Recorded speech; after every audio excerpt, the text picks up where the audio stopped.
seated.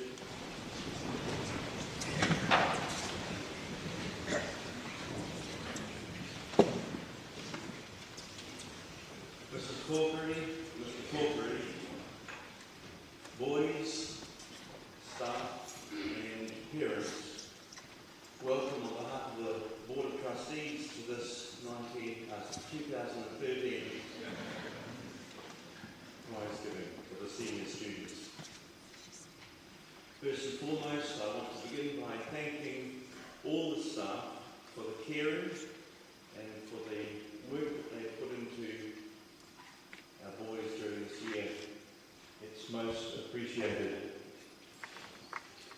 I want to also acknowledge the work of both boards, the Board of Trustees and the Board of Proprietors, for their varying roles in governance and leadership within the school family.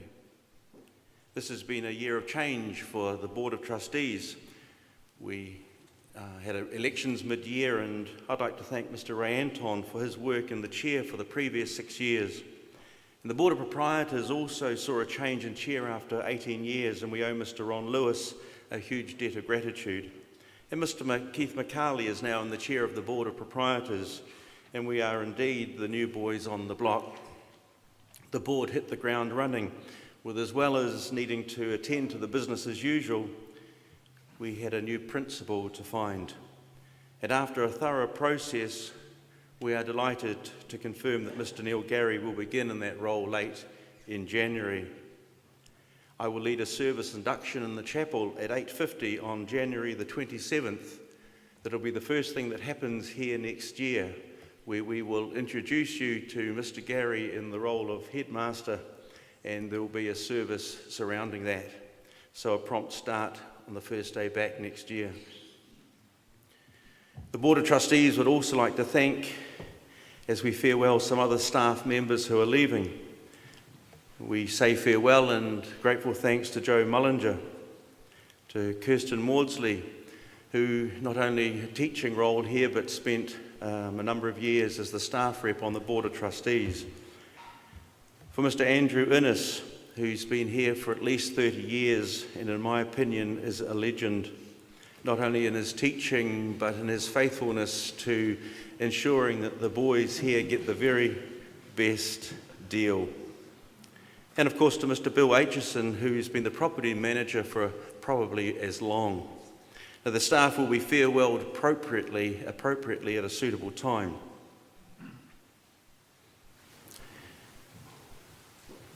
On Tuesday this week, at the final assembly, Mr. Mike Corkery was formally thanked and farewelled by the boys.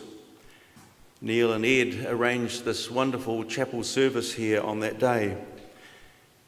And the staff and the boys farewelled Mr. Corkery in an amazing fashion. It was a 15 out of 10 score for that assembly.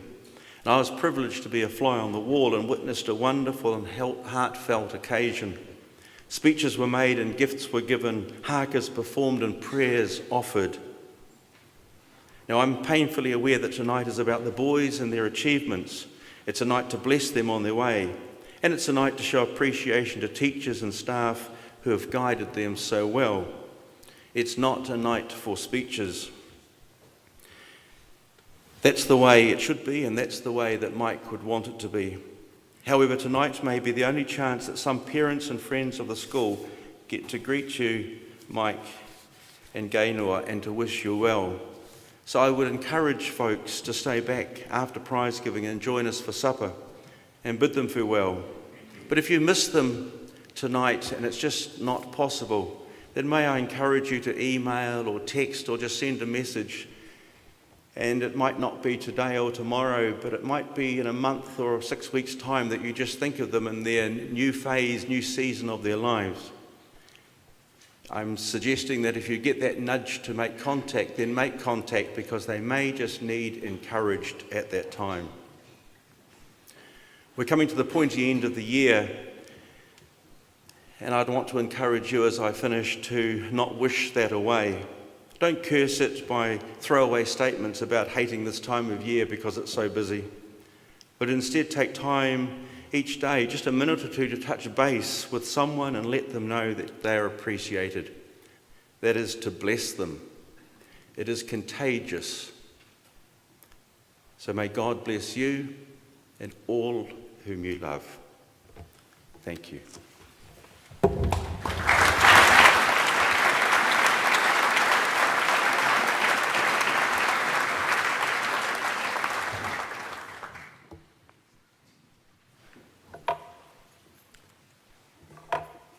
This is the first time I've worn glasses.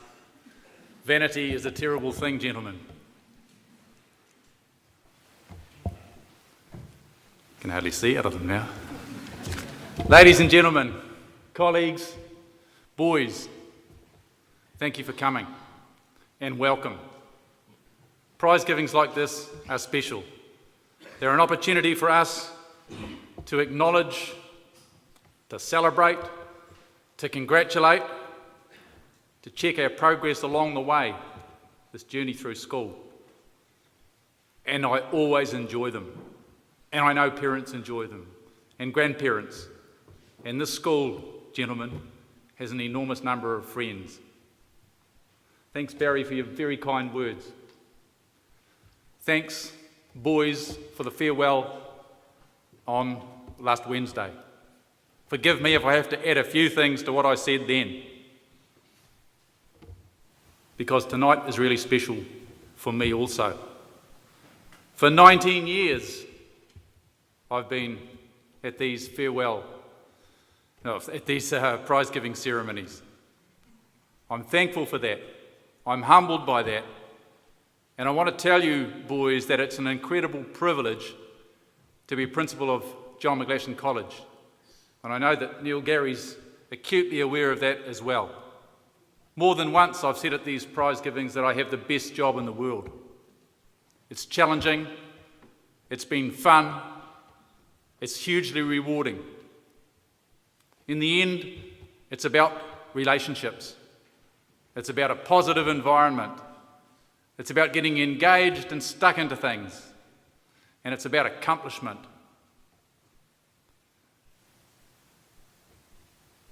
We can look back on some fabulous achievements and achievers. I don't need to list them. Amazing scholars, outstanding athletes, footballers, basketballers, volleyballers, runners, writers, mathematicians. 19 years of outstanding achievers and achievements that I've had the privilege to congratulate and speak about at prize givings like this. You are talented, you are lucky, and we're proud of you. And I'm not just talking to you boys, I'm talking to 19 years of boys from this school who've sat where you're sitting. I guess I'm speaking to almost 100 years of boys who sat where you're sitting, because we've got a growing and strong tradition. It's what happens in a great school. We've had outstanding musicians, we've had outstanding artists, and as far as we can, we've acknowledged them, celebrated them, and encouraged them. It makes us all feel very proud. But hey, you know, it's not all about that. Great schools are just a little bit different. They're not all about achievements and achievers and high accomplishments.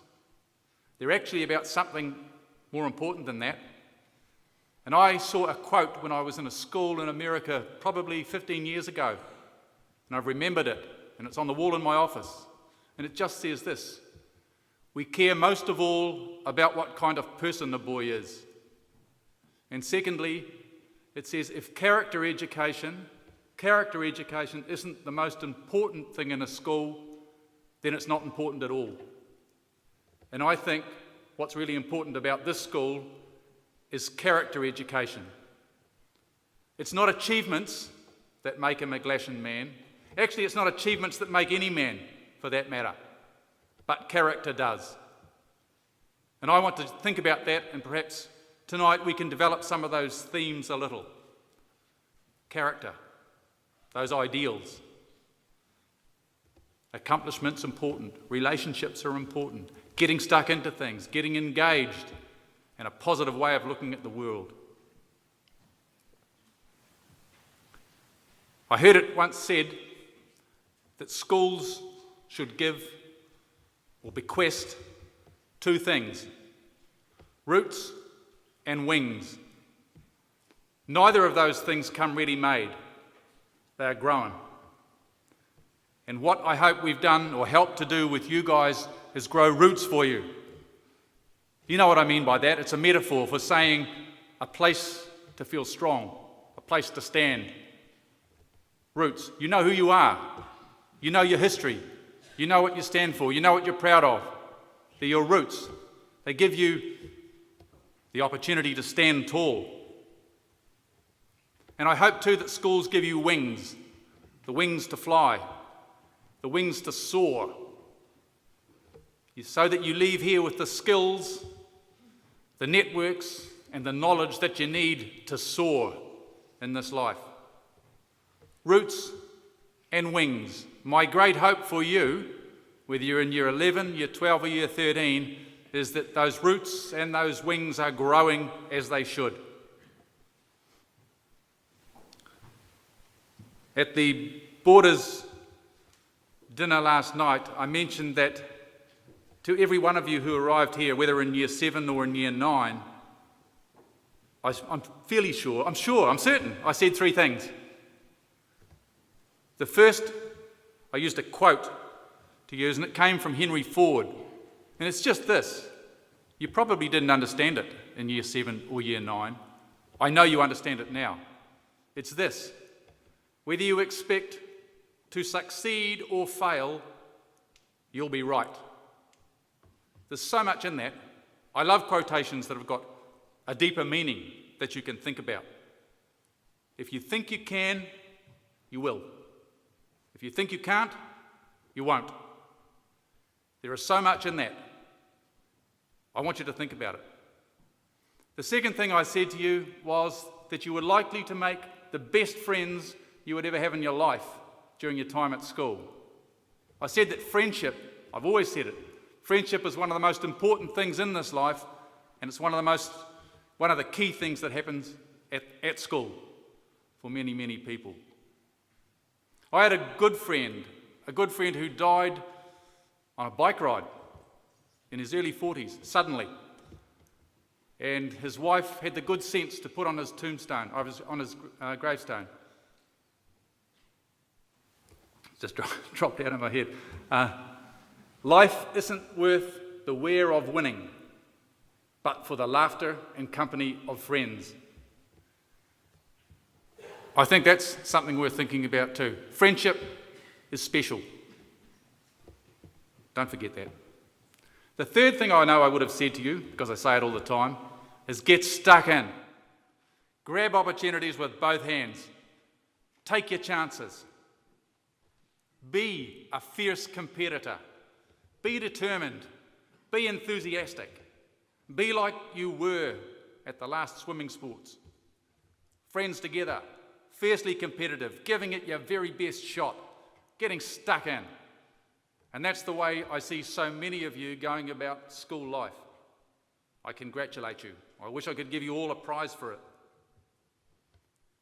Those are the things I said to you, those three things I mentioned to you in year 7 and year 9. At the stage we are now, I think it's time to count your blessings. I hope you know what I mean by counting your blessings. It doesn't mean you count them all up and store them all away. It means you look at your life and you say, how lucky am I? You can pray for thanks if that works for you. Pray to give thanks. But you can also just reflect on how things have turned out. You can count up the good things that have happened. You can say, look at how privileged and how lucky I am. And you can adopt a sense of gratitude and feeling that ought to last you all your life and will certainly stand you in good stead. Counting your blessings. I know no better antidote to that sadness and depression that comes from a poor me. Why did it have to happen to me? How unlucky I am. Count your blessings, gentlemen. Look back on the time you've had at this school and think how lucky you are and how well you've done. I'm in the habit, of collecting little quotes, you might have noticed from what I've said already, got quite a long collection now. I've been doing it for about 4 or 5 years. Short, pithy, just a few words that cut to the heart of a matter. One of them I like, for instance. A man or a boy, all wrapped up in himself, makes a very small parcel. And then there's another one, and you'll have heard it before. The best laid plans of mice and men going after gley. It's from a poem by Robbie Burns, the fellow who has a statue in the Octagon. The best laid plans of mice and men going after gley. What it means is things don't always work out the way we plan. It's a measure of our character when things go wrong and you have to deal with the hand that life hands out to you. And there's another one that I've often used with you. Talked about it with boys who've undertaken McGlashan challenges. We've talked about it in here when we've looked at voluntary work and service, a service culture and doing things for others. It's from Martin Luther King. And it's just this: life's most urgent and important question is simply this: what are you doing for others? What are you doing for others? Good question to keep at the back of your mind and frequently move it to the front of your mind as you go through life. And in the ELC, on the beam as we walk in, we have another quote. It's from Luke's Gospel. From those to whom much has been given, much will be expected. The thing that amazes me is that carries so much meaning for so many of you. And I know, because I've asked, and I know that you understand it, and I know that it means something to you. And I congratulate you on that. And now we have the Davey Sports Centre. And I've been thinking for some time, what could we put on the beam at the front of that sports centre that's something like what we have here in the ELC? And today, the words that I wanted to see there were put up. For one thing, we put the Dion ladder for you, because we said we would do that, and those words are now there. But on the very outside, we put some other words. And they are these, and you'll have to listen, and I have to explain what they'll mean, and we can't explain it quickly or easily. These words: we few, we lucky few, we band of brothers. And they come from a play written by Shakespeare. And they were said by one of Shakespeare's characters, Henry V. The play was Henry V. And he gave a speech before a battle in France. I think the battle was fought, true battle, it did happen, the Battle of Agincourt. I think about 1415. I almost said the British. The English were weak, sick, and looked and were facing defeat. Henry V was an incredibly powerful and motivational speaker, at least in Shakespeare's character he was. And he gave this speech that lifted those troops. He told them, he invited those that didn't want to stay, that didn't want to be part of it, that didn't want to be part of the looming battle, to go. Paid for them to go. Said he wouldn't want to die with them or to fight with them if they didn't have the stomach for it. If they couldn't stay loyal, they wouldn't stay with their friends, if they wouldn't stay together. Go. And he impressed upon them that together we can achieve what we want to achieve. And that from this day until the end of eternity, people will remember the day. They will remember we few, we happy few, we band of brothers. Well, of course, they were hugely outnumbered. 6,000, I think, English troops and 10,000 French troops. And they gave the French the biggest thrashing that they'd had, probably the biggest ever between the English and the French. And they put it down to the inspiration that came from that speech. So it's a special bunch of words. And I know that Mr. McGilchrist is planning and has planned and delivers at Year 12 a unit on the Band of Brothers. It's often been used as a way of talking about a strong group of good friends, usually males, of course. A band of brothers. And it seems special to me, and it's got other meanings for me too. That's the Dion ladder for you there. And I think about the few, the happy few that were there on that awful day 2 years ago with Dion. We happy few, we band of brothers. I hope, gentlemen, as you become old men, you look back on your time here. You might come back even for a Jubilee celebration or something. You'll see those words, and you'll remember the old bloke at the front who told you what that was about. You'll come across that phrase, band of brothers, again. And I hope you look back on the chaps you've gone through school with as your band of brothers. So for us, those words have all sorts of meanings around loyalty, around friendship, around facing the future together, around adversity. But this is too long. Let's get on with it. Let's give out some of the trophies to this band of brothers. But just before that, let's just remember what we're on about here at this school. And taken from our prospectus, there are these words. We want you to become well-educated men of character, with the courage to stand up for what you believe is right, alone if necessary, and to use your education and your influence for the good of others. Our hope is that you will leave here as men of integrity and conviction. I think you're well on the way to that, and I wish you all the very best for what lies ahead. Thank you.